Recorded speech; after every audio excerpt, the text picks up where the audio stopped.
Your limitations are your legacy's limitations. Your expansiveness is your legacy's expansiveness. The choice is yours. But as we teach our sons, and I say our sons specifically because our sons move in masculine energy. They are grounded. They are doers. What you birth, they do something with. So for men to look at women and be like, how come you ain't doing nothing with it? Because I'm birthing. Do you understand? My creation is within. Your creation is without. That just turned into like when the buzz conversation was, what do you bring to the table? And women, it automatically puts us in a space where like worldly thinking, I don't bring anything. I bring just what you bring. My value is here. Exactly. Your value is here.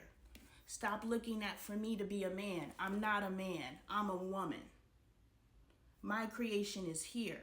This is my value. And if you don't have the vision enough because your mama didn't raise you into your feminine energy enough to have some fucking vision, your vision is masculine. What you bring to the table? Oh, I need to fuck another man that has a vagina. No, I'm not a man. I'm a woman. And my vision is here. I can change your entire world by just speaking into you. Yeah, and that's what a lot of people haven't understood. Like I've never gotten asked that question. Because I'm at an age group that like, what do I bring to the table? We're equal. What do we bring to the table? Well, we're equal here. You're driving the car that your mom and dad bought you. Exactly. You know, you're living in your mom and dad's house. Exactly. Or you're calling mom and dad to help you pay the bills because you're independent, but not really are you doing something strange for a piece of change. Which is also not good energy to be around. So that's where you're sending your kids out to. It comes down to ultimately knowing, because now, in the past, like when people would be like, oh, that question offended me, that question, or you assuming that made me feel some type of way. I've never understood that. But you know, giving that example of how women are intrinsically and men are extrinsically, that just shows me that question is a no-no. Like, you don't ask that question. If you ask me that question, then you don't understand why I'm in your life. Boom. If you have to ask a female what she brings to the table... In my own too, because I should be able to see... I'm going to flip it, but go ahead. Go ahead, no. I should be able to see all the triumphs you make because men are physically, extrinsically based. I should be able to see what you bring to the table. Stop dating potential.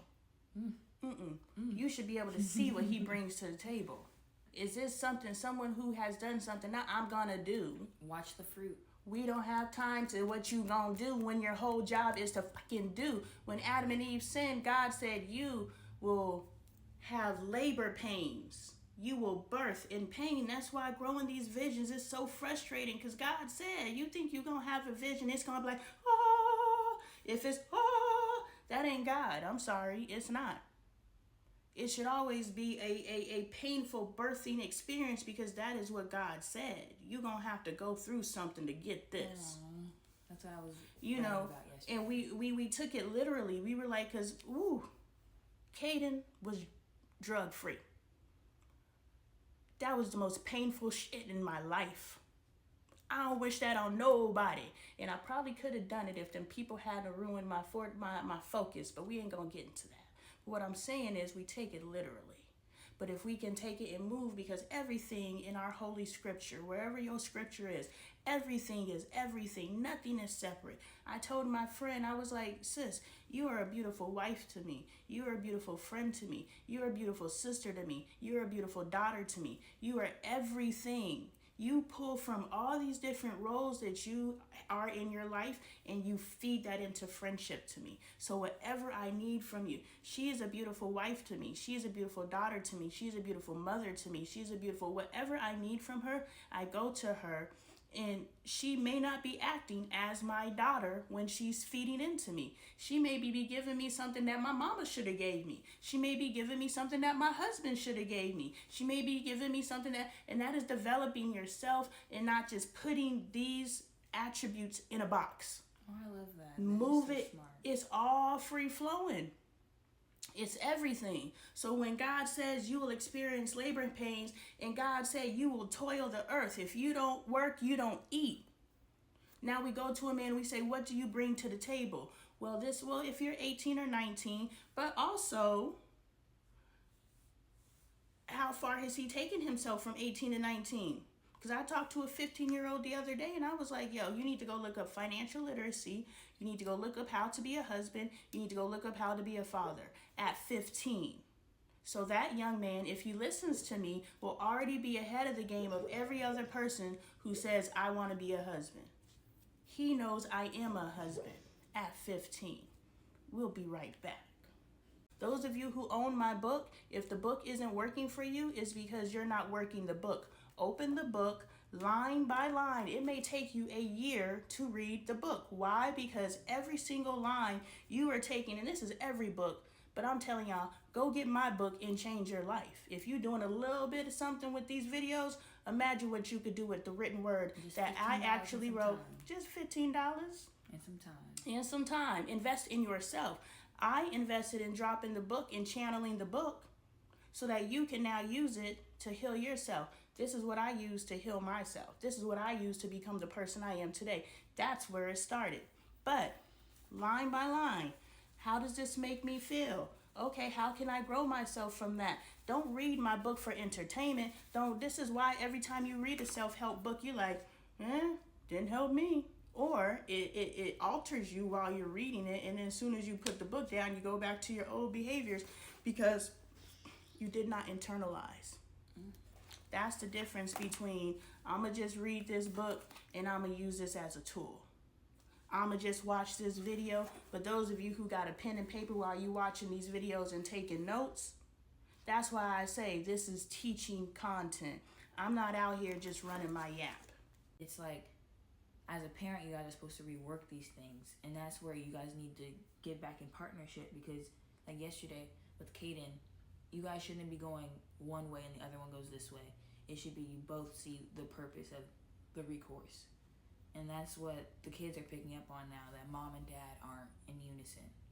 And now when they go and create their family, because I have conversations with him and say, this is not what is supposed to be happening. We are supposed to be working together to find solutions for our children.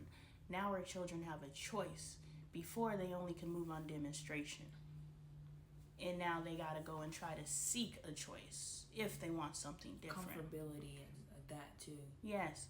But because I sit my children down, and look, I can only control myself. And I'm trying to figure out, now we go back to always trust, trying to figure out how to cooperate with someone who is not cooperatable.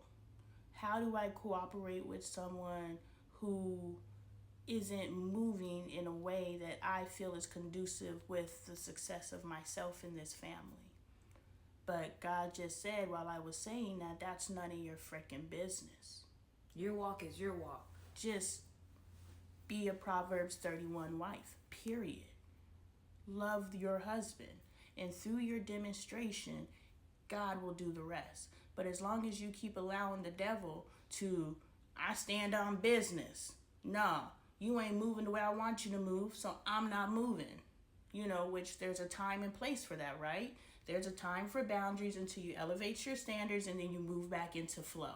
So it's boom, boom, boom, boom, boom, boom, boom, boom, boom, boom, boom, boom, boom, boom. It's a nice little dance. You can't stand in a space too long and then it turns into posturing, which was the conversation we had the other day. So at this point, I would be posturing because God has already spoken to me and said, it's my time to shine. You keep saying only God can fix this marriage, but you keep trying to invite the devil. Yeah. And so I have to be cognizantly aware, but I have to learn. So this is where, when you said, when did I transition with the kids? It goes from, okay, I know that I don't have to do anything, but what do I do? I don't know how to love someone, to trust someone, to cooperate with someone who refuses to love and trust and cooperate with me.